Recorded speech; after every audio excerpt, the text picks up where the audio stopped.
Всем доброго дня. Мы с вами опять собрались у кота Бегемота, и значит будут мистические истории. Вначале хочу сделать несколько объявлений. Вы знаете, я наткнулась на канал. Есть такой канал «Сакральные знания» Инги Хосроевой. Человек создал давно и очень достойно и красиво ведет. Точно так же, как и дары от Инги Хосроевой. Еще там есть каналы большие. Гримуар Инги Хосроевой. Сейчас вот эти большие каналы перечисляю. Может, какие-то забуду, не обижайтесь. Так вот, я увидела, что есть еще один канал «Сакральные знания». Если это создано человеком запасной канал его, то ничего тут такого нет. Если же кто-то взял название одинаковое, пожалуйста, переименуйте. Это некрасиво. Потому что этот человек уже столько лет ведет канал «Сакральные знания». Нельзя под кого-то подстраиваться. Может быть, вы не видели, допускаю. Может, вы решили, что тут ничего такого нет. Вы должны быть оригинальны. Рекламу отключили только на территории России. В других странах реклама существует. Поэтому вы развивайте эти каналы, займитесь ими, если уж вы взялись. И, пожалуйста, там есть правила для дочерних каналов. Вы прослушайте. А придет время, эта реклама вернется, а ваш канал уже наберет популярность.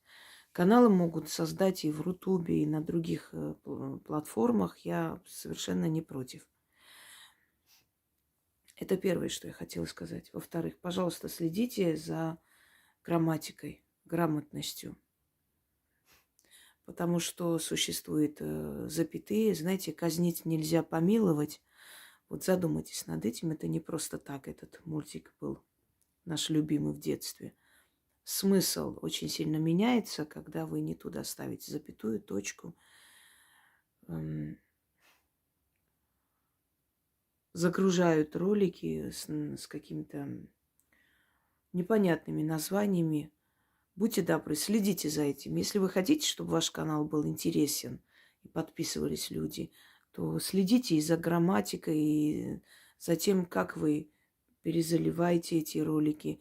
Потом есть предсказания, которые сделаны 5 лет назад. Вы загружаете вот предсказания.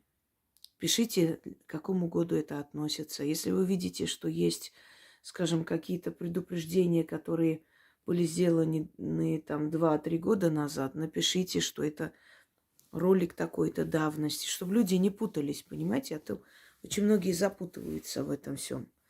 Далее. Вчера я сняла ролик «Приму в дары», где я объяснила, что есть предметы, атрибуты у вас в домах, которые вам держать не следует. Либо от них избавьтесь, либо если вам не жалко, можете мне отправить, потому что мне для работы оно нужно. Это нормально. Во все века ведьмы брали такие атрибуты у людей. Пятаки покойников, да, с глаз покойников, ну где можно взять? У людей, у которых были эти покойники. Там ведьминый платок и так далее. Я объяснила, для чего они мне нужны, насколько они мне помогают. Старинные зеркала, веретено, то есть те предметы, которые хранят дух вот этих времен и энергию поколений. Я не просила внизу написать, и вообще научитесь писать достойно, да, или задавать вопросы по-человечески. А вот если вот это, а если вот так, здравствуйте, можно спросить? Или у меня есть следующий вопрос. Во-первых, сказала, что вопросы под роликом не пишите, это меня раздражает. Я не могу всем ответить. И заходят люди, сами начинают вам отвечать, и начинается путаница. Понимаете, есть много профессоров, которые полезут и ответят. Чтобы этого не случилось, лучше такие вопросы не задавать под роликами. Это первое. Во-вторых, вот у меня дома там хранится что-то, а вот мне одна женщина сказала, а вот можете посмотреть, это можно мне держать или нет. Я вам сказала, что я буду сейчас личные консультации по этим предметам проводить. Я что-то этого не помню. Я просто перечислила то, что мне нужно. Если у вас есть такое желание, и вы хотели мне сделать подарок, не знали, что мне нужно для моих работ. Вот я вам говорю, пожалуйста, вы можете вот это мне отдать, если оно вам не нужно. Я не просила свои истории внизу выкладывать и спрашивать, вот посмотрите, что там, оно мне можно, нельзя. Это во-первых. Во-вторых, женщина написала сначала, какой-то у нее там медный пятак. Когда-то она купила, вы можете посмотреть, это опасно или нет. А потом, ну ладно, посмотрю еще, какой хлам я вам отправлю. Я не сказала свой хлам и мусор мне отправляйте. Это что за неуважение? Это что за быдлятство? Это что за хамло? Хлам еще посмотрю и отправлю. Хлам себе оставьте. И мусор оставьте себе, пригодится. Я не про хлам сказала, уважаемые. Я сказала старые вещи, старые атрибуты, старые книги, которые просто так не должны лежать дома, они должны работать. Старые зеркала, которые вас, может, вызывают опасения, или вам не очень нравится как-то вот, боитесь выкинуть, не знаете, что делать, но и хранить не хочется. Это нужно для ведьмы, это замечательные атрибуты для моих работ. Но я не сказала, сколько у вас есть мусора, хлама, там, ненужных вещей, разбитых. Давайте в мешки мне отправляйте. Это что вообще такое? Хамство и невоспитанность, вот что это. А потом эти люди удивляются, что везде их посылают, и вот-вот меня нигде не любят, ко мне плохо относятся. Так пересмотрите себя, подойдите к зеркалу, посмотрите на себя, на свое поведение. Хлам, говорит, еще посмотрю дома, какой есть. Себе оставь свой хлам. Все, перейдем к мистическим историям. Добрый вечер, уважаемые Яна и Инга. Сейчас смотрела видеоролик, снятый буквально 3 дня назад, о мистических встречах с призраками. Не знаю, это читала или нет, но неважно. И не могу поделиться своей историей. Не поделиться. Произошло в далеком 68-м году в детстве. Ой, в 86-м, что я читаю. Возможно, это и не является мистикой, но на протяжении 37 лет меня этот случай не оставляет покоя. На тот момент мне было 6 лет. И меня по причине болезни положили в детский санаторий. Помню, нас повели на прогулку за территорией нашего санатория. Когда мы возвращались обратно, подходя к санаторию, вдруг резко появился перед нами очень огромный шар и невероятной скоростью крутился над головами. Это я уже говорила в той мистической истории. И я ответила, не хочу повторяться. Кому интересно, включите. У кота Бегемота, часть 1. Вот последняя, по-моему, история была.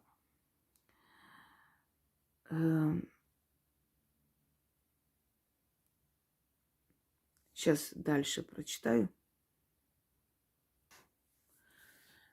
Еще раз напомню, да, вы можете свои истории отправить Яне каждый день по будням. Выходные не стоит ее беспокоить. И до 10 вечера.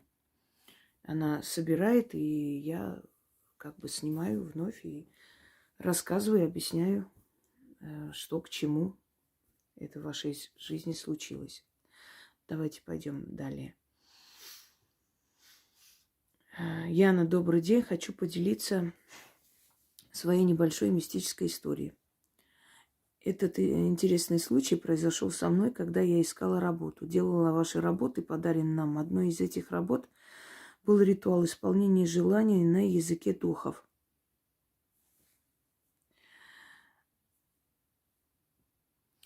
Еще раз начитаю.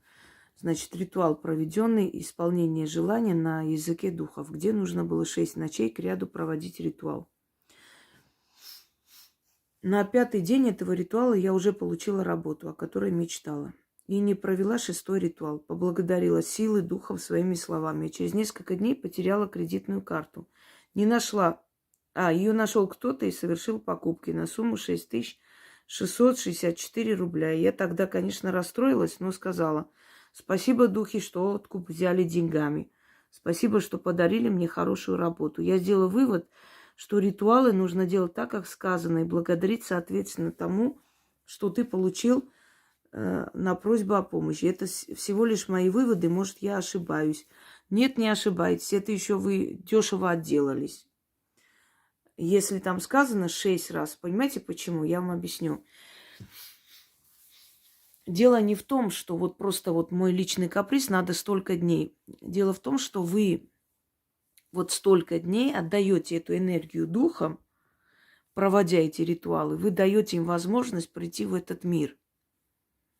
Они приходят, насыщаются энергией окружения, мира, и благодарны за это исполняют ваше желание. Вы их лишили 6-й день энергии. Вот и все. Они взяли энергию деньгами. Это еще 6 тысяч. Очень легко отделались. Понимаете, я вам рассказывала уже случай, когда человек мне должна была 6 тысяч отдать. Богатый человек, нормально живут. Не отдавала ни в какую. Ну, я не звонила, не писала, просто я знала, что она должна была отдать и закрыть это дело. Но она решила, что я этого не заслуживаю, одним словом.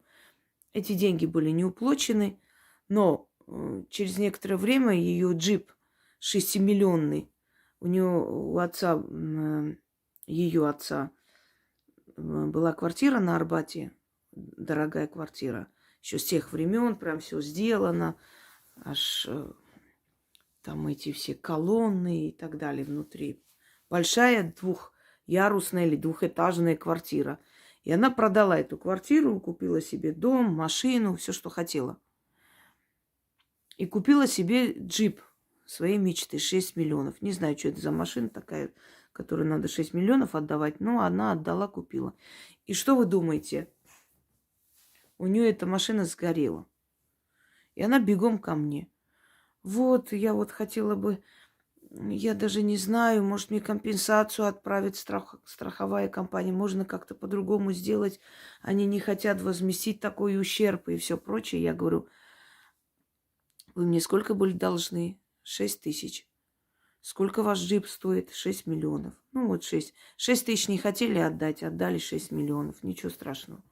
Естественно, я ей больше не помогла. Пусть катится куда хочет. Поэтому узнаете, что как положено, как сказано. Это же я не просто так рассчитываю эти дни или говорю. Я просто объясняю вам, что я, исходя из закона магии, исходя из той мудрости, тех знаний, которые были у древних ведьм. Вот взяв за основу это все, я создаю эти работы. Поэтому эти работы людям помогают. Именно по этой причине. Что они правильно созданы. Да, они у вас взяли. Это вам на всякий случай предостережение.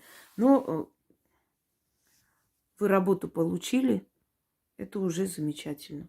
Они вам помогли ведь. Если бы не помогли, они бы откуп не взяли. Как говорится, еврейский ход конем. Все, пойдемте далее. Здравствуйте, Яна. Разрешите мне поделиться своей мистической историей. Долго не решалась вам написать, но, увидев кота-бегемота, поняла, что это знак. Моя дочь готовилась к экзамену, темой которого был роман «Мастер и Маргарита». Я ей помогала. Прежде всего хочу поблагодарить вас, Инга, за оказанное нам доверие. Только вдуматься, какие работы вы нам дарите. Спасение жизни человека может быть разным. Адвокат тоже не оперирует. Ваше спасение через исцеление, которое помогает определить цель и обрести целостность. И от лиц моей маленькой семьи я вам безгранично от всей души благодарна. Спасибо, мне приятно. А всех, кто напрашивается в гости в роли ознакомителя и воровок ваших работ, пусть настигнет участь барона Майгеля. Настигнет. Прошу меня извинить, если что-то не так написала. Это кот-бегемот меня надоумил. Вот моя история. Мне было лет 9-11, когда это произошло. Воспиталась я в семье своего дяди. Его жена взяла на хранение 10 тысяч, наверное, рублей. Это было 82-84 год. На следующий день тетя рассказала, что к ней пришел огромный волосатый нечто, стал ее душить и хрипло говорить: «Давай деньги, баба». Потом выяснилось, что деньги эти не тетиной подруги, а ее сожителя. И он их действительно забрал. Мы переехали, но посещения не прекращались. И мы учились с этим как-то жить. Иногда я слышала, как кто-то открывает ключами двери, иногда прыгает, как ребенок на кровати и убегает. Позже я уехала в другую страну. Уважаемая Инга, очень хотелось бы узнать, что вы думаете, это наказание за необдуманный поступок? Я вам скажу, что это такое. Значит, сейчас, секунду, это взяла на хранение чужие деньги. Среди нас живут люди, которые являются потомками ведических родов, ведьминого рода. Эти люди что-то знают, что-то им передавали бабушки, прабабушки, мать. Они не занимаются магией. Им это не нужно, потому что силы, которые вокруг них, их оберегают всю жизнь. Они очень фартовые люди, везучие. И по семье, по семейной линии передаются определенные заговоры. Например, вот твои деньги ты куда-то положила на сохранение и начитываешь сверху. Называется казначей. Я вам как-нибудь передам такой заговор. Чтобы эти деньги вот куда бы ни ушли, обязательно вернутся к вам.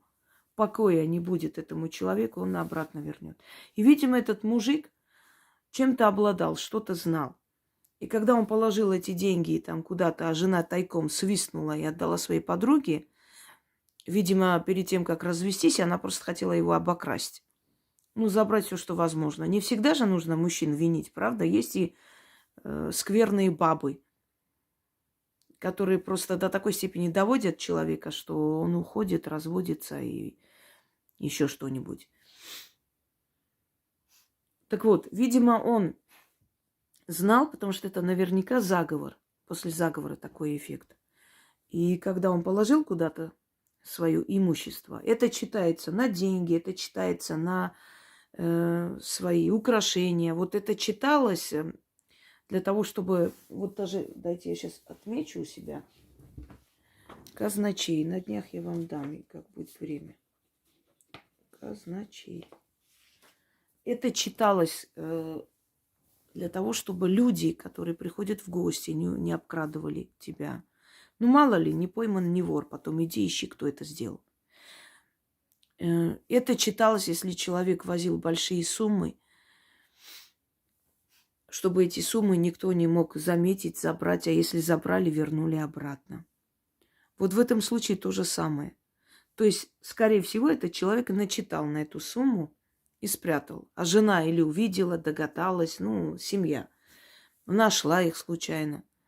И решила отдать подруге на хранение до того, как они разведутся, чтобы эти деньги никуда не делись. И вот этот казначей, прикрепленный к этим деньгам, приходил ее мучить. Даже после того, как она отдала, он не оставлял ее в покое. Ведьмин род, он такой, понимаете? Даже не нужно, не обязательно человеку самому заниматься магией. Достаточно что-то знать, что-то ему передали. Даже в этом случае, может быть, и не знающий человек, но здесь точно начитано на эти деньги было. А вообще, не знающий человек и наказываются. У меня сына кто обижал, очень страшно наказались эти дети. Я даже не знала об этом. Потом мне мама сказала, что вот мальчик там доставал его, а потом, значит, чуть в аварию не попал и долгое время сначала дома обучался, потом вообще перевели в другую школу. Эта сила, она сопровождает, она охраняет этих людей. Но без этой охраны, без этой помощи, ну, не выжить этому роду. Вы представьте, сколько правды ты говоришь, правды, которая людям, ну, как бы сказать, невыгодна. Ведь у меня был такой случай давно в Одноклассниках. Я увидела, что ребенок пропал. В Тольятти, по-моему, было. Я зашла и написала, что найдите, то есть ищите ее там-то, там-то. Лицо обезображено, к сожалению, не узнаете. И сделал это близкий друг семьи. Мне, конечно, там написали всякую гадость, как вам не стыдно, суетесь, аферисты, у людей горе, а вы со своими этими себя рекламируете. Я же деньги не просила ни у кого. Я просто захотела помочь. А потом мне написали из соответствующих органов, сказали там: здравствуйте, вы знаете, вы написали, мы учли, мы нашли эту девочку в гараже, как вы сказали. Лицо обезображено, да. Вы сказали, что это сделал друг семьи. Я говорю, она его называла дядя Витя. Это должен быть лысый, маленький мужик. Как я это вижу? Я вам объясню. Мне подсказывает ее душа. Вот я захожу, смотрю, я вижу, что человека нет в живых.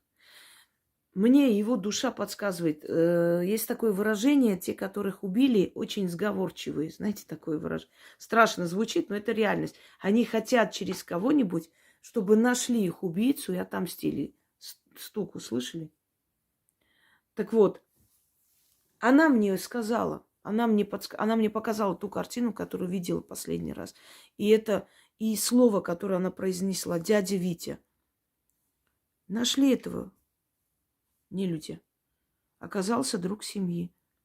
Папин друг, который приходил к ним, конфеты приносил. И поэтому она и пошла с ним, потому что знала его. Понимаете,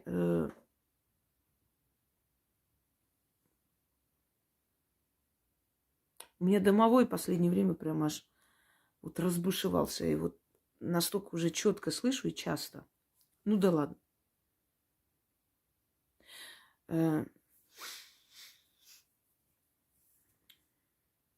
О чем я? Имеется в виду, что защита ведьминого рода. Я сегодня немного вялая, извиняюсь, просто очень сильно устала, и поэтому так медленно говорю. Так вот,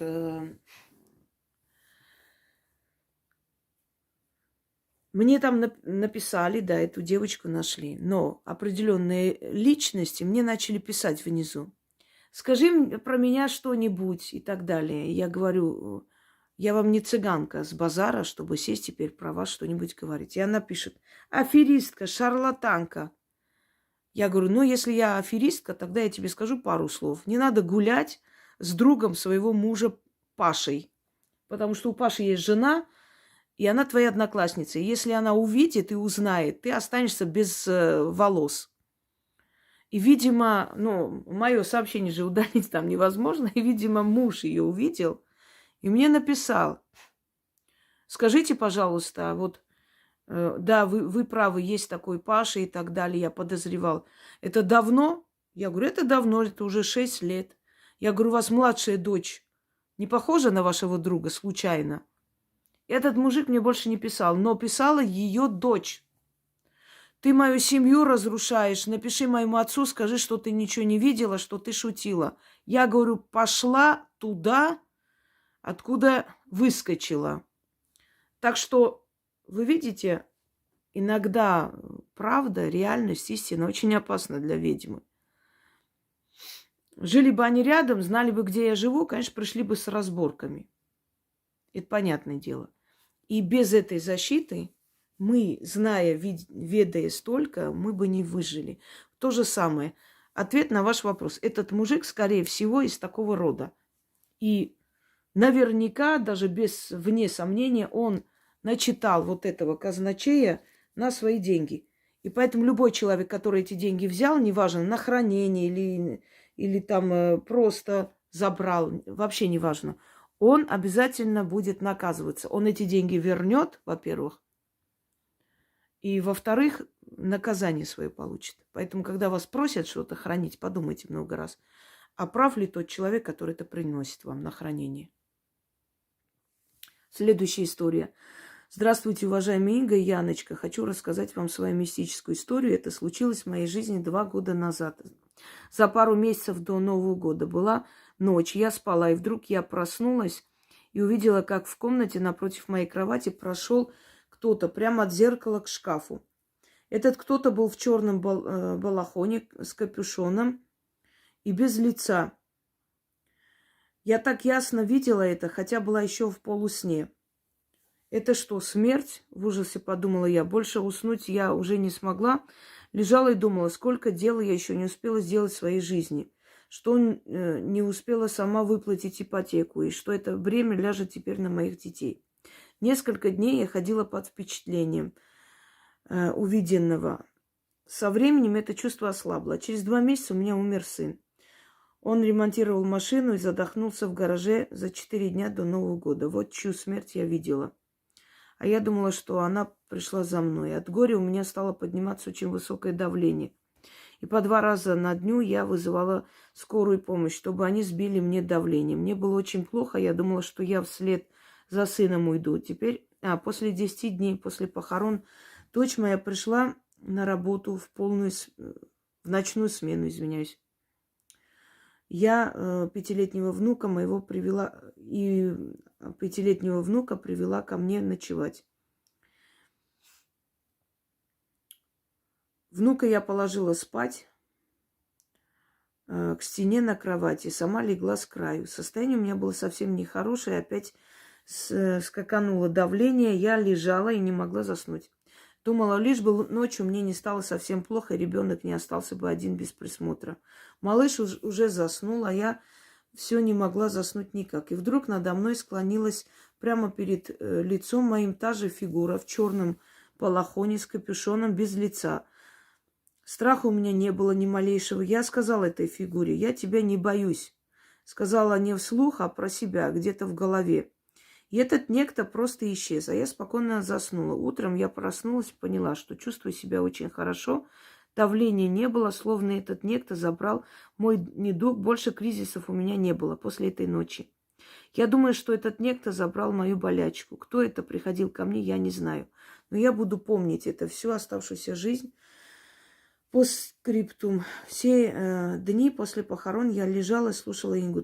Только она была со мной рядом в эти страшные горькие дни. Спасибо за то, что вы были со мной. Спасибо, что вы есть у меня. С уважением. Мне очень жаль, что вы, увидев эту фигуру, все-таки не написали мне. Наверное, вы или не знали мой канал, или потом узнали. Но 2 года назад, да. Ну, наверное, не очень понимали, еще знали. Вы должны были мне написать. Когда такое пишете, то есть видите, обязательно пишите мне. Я всегда помогаю. Вы знаете, что в экстремальных случаях я никогда не назначаю никакую плату. Когда дети в реанимации, взрослые, там, такие опасные минуты, я никогда не назначаю плату. Потому что этим, когда говорят, вот пользуются чужим горем, деньги-то зарабатывают. Нет, я ценю свой труд. Когда человек приходит снять то, что у него десятки лет мучает, он должен оплатить мой труд. Это во-первых. Он должен что-то отдать, откупиться от сил. И это символическая плата, это не миллионы. После этого не нужно ему с протянутой рукой ходить. Он просто 1 раз оплачивает за свое спасение, и это нормально. Но когда человек приходит и говорит, что ребенок в реанимации, вот в этот момент, если я буду назначать цены, видя и отчаянное положение человека, вот тогда можно сказать, что я пользуюсь ситуацией и горем. Понимаете? Оплата за труд и пользоваться горем человека – это совершенно разные вещи. И вот в этот момент, если бы вы мне написали, я бы вам сказала, что делать. Так смерть это же, она не просто пришла, если бы она хотела просто забрать, она бы не явилась. Скорее всего, вашему сыну что-то было сделано. И этот стражник, он просто прошелся, показался вам, чтобы вы насторожились и обратились куда-нибудь. Он не хотел забирать вашего ребенка. Поэтому он и пришел и показался, что если ты ничего не сделаешь, придется забрать, потому что выхода нет. Но вы не обратились, понимаете? Вы не подумали об этом. Вот я сейчас говорю для всех. Увидите такое, пишите. Вот такое, которое проходит и напоминает вам смерть, напоминает вам духа, то есть непонятное нечто. Напишите, я вас отчитаю. Я много кого так отчитала, они остались живы.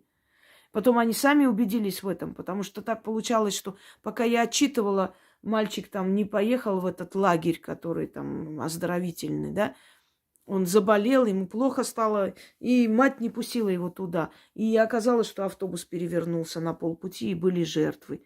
Понимаете? Вот, удержала. Но она мне написала, она насторожилась, она испугалась. Ваша большая ошибка, что вы не написали. Если бы вы написали, ваш ребенок был бы жив. Но себя винить сейчас не надо. Вы об этом не знали, и вы не виноваты в этом. Но я просто объясняю. Они, если бы они хотели просто забрать, они бы вам не показались, не предупреждали. Но эта сила прошла несколько раз. То есть она хотела вам сказать, чтобы вы насторожились и обратились за помощью. Вы не сделали этого, к сожалению. Не поняли, что надо делать. И второй раз, когда она склонилась и забрала у вас эти боли, увидя ваше мучение, забрала эти боли. Потому что понимала, что вы следом уйдете, а вам не надо уходить, вам надо жить. У вас еще есть ребенок. И она тоже в вас нуждается. Понимаете? Очень жаль, но что делать? Люди не все знают, не все понимают. Вот поэтому и говорю, изучите канал, слушайте, чтобы в экстремальной ситуации обязательно обратились и спасли себя и своих близких. Помните, я вам рассказывала историю, когда больной дедушка дома лежал и ночью начал звать его, внука, по имени. Он проснулся, подошел к кровати деда, видит, он спит. А над ним стоит человек в черной шляпе, в черном плаще, значит. И почему-то ему показалось, что это за дедушкой он пришел. И он начал плакать. А тот поворачивается к нему и говорит: ну и что ты ревешь? Не за ним я пришел, успокойся. И перешагивает, и через стену уходит. А на утро они узнали, что сосед умер, а дед еще прожил 10 или 15 лет после этого случая. Они приходят, и они дают о себе знать. У меня друг, мой хороший друг, который со своей собачкой проводили своего приятеля ночью, он возвращался, их квартал, они там давно живут с детства, то есть с рождения, поэтому все ему там знакомо. Вот он возвращался назад домой и говорит, когда мы выходили, я видел человека. Он стоял, и было ощущение, как будто он стоит, курит. Не обратили внимания, прошли. Когда обратно возвращались, он почувствовал, как веет прям холодом от него, от этого человека. Жутким холодом каким-то могильным. И говорит, я смотрю, а у него глаз нет. Вот темные глаза. Он просто стоит, как истукан, не шевелится, ничего. И то, что пришло ему на голову, то есть в голову мысль, он сказал, я тебя не боюсь. Это такой вот метод самосохранения. Показать, что ты не боишься, не питать его своим страхом. И единственное, что приходит в голову человеку, да, я не боюсь тебя. И он сказал, я тебя не боюсь. И пошел дальше. И через некоторое время у него папа умер. Но он болел, он уже должен был уйти.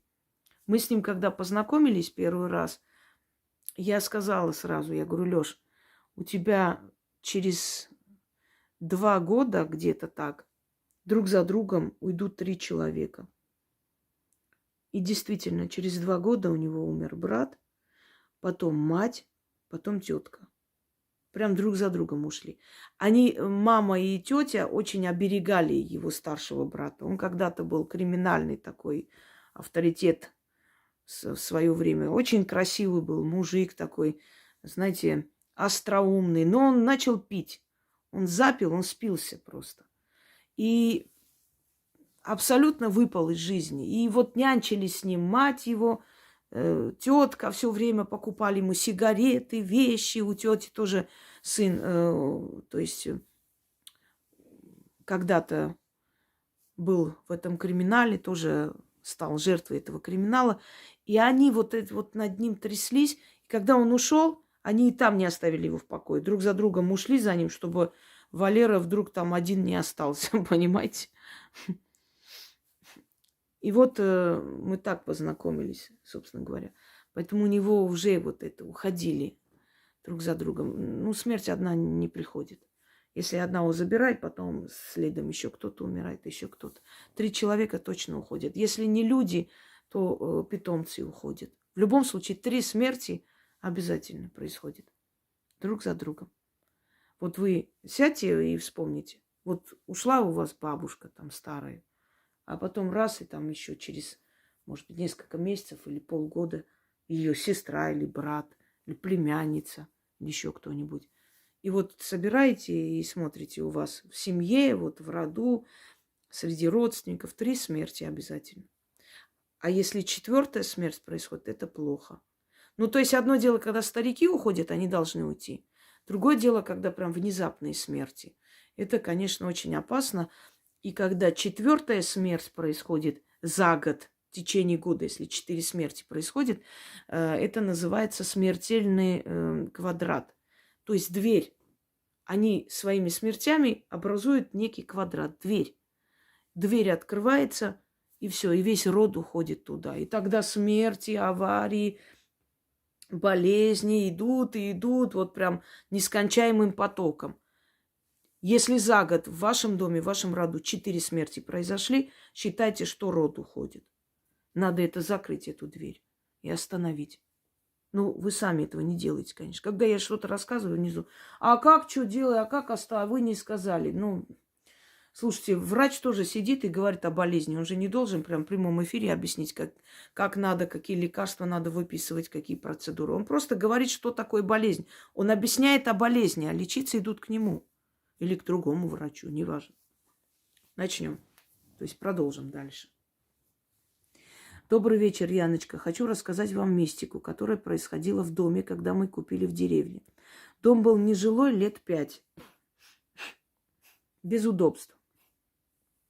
Переехав в дом, стали приводить его в порядок. Появилось странное, но ощутимое явление. Ночью на чердаке что-то громко упало и покатилось, ударившись о стену, остановилось.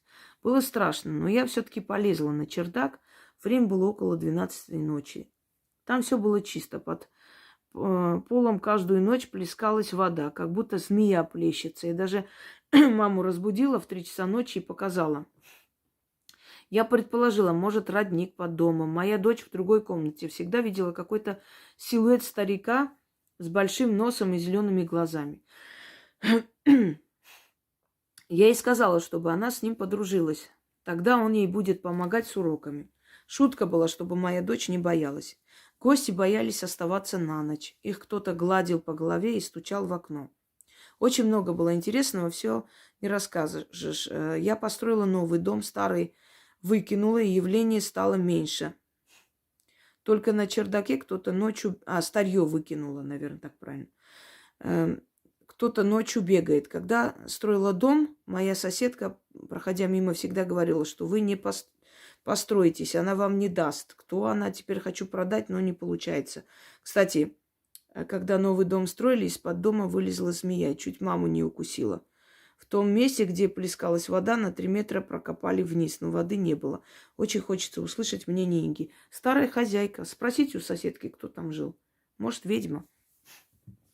Может, она не хочет, чтобы ее дом вообще переделывали, продавали. Вам нужно, наверное, неделю кряду ставить там благовония, водку, черный хлеб, сладости. И своими словами попросить хозяйку этого дома. Пожалуйста, позволь мне продать этот дом.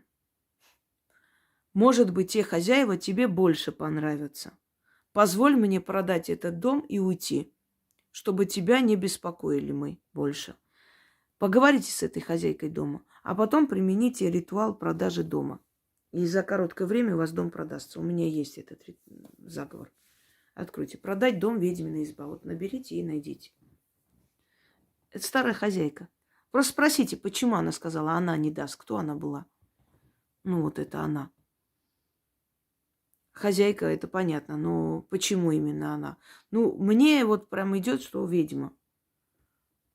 Ей не нравится. Что-то вы ей не понравились. Может, слишком шумные, много гостей, много там беготни. А может, она не любила это все, может, это ей мешает там. Понимаете? Вот и все. Не взлюбила она вас. Вот характерная такая женщина. Ко мне несколько раз во сне приходила красивая женщина. Кавказиотного типа, брюнетка. С большими умными зелеными глазами, пухлыми губами, хриплым голосом. Какие-то паршивые минуты жизни, когда я была на грани, она звала меня во сне в автобус. И мы куда-то ехали солнечным днем. Она пыталась назвать мне мое имя, Мар. Четко звучало имя на конце. Я думала, что это Моргана. Думала, вот это имя. Тоже была эта красивая женщина, и еще и так ярко выразившаяся.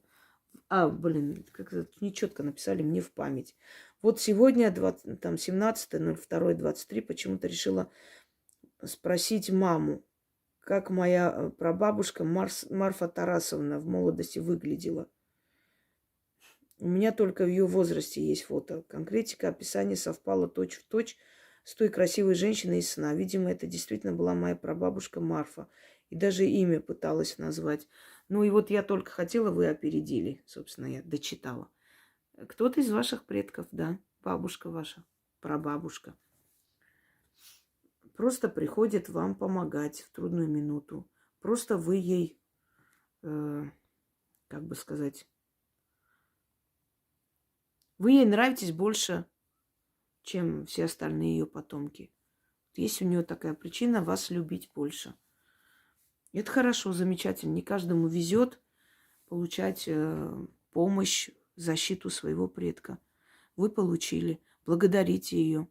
Поставьте ей свечи, благовония.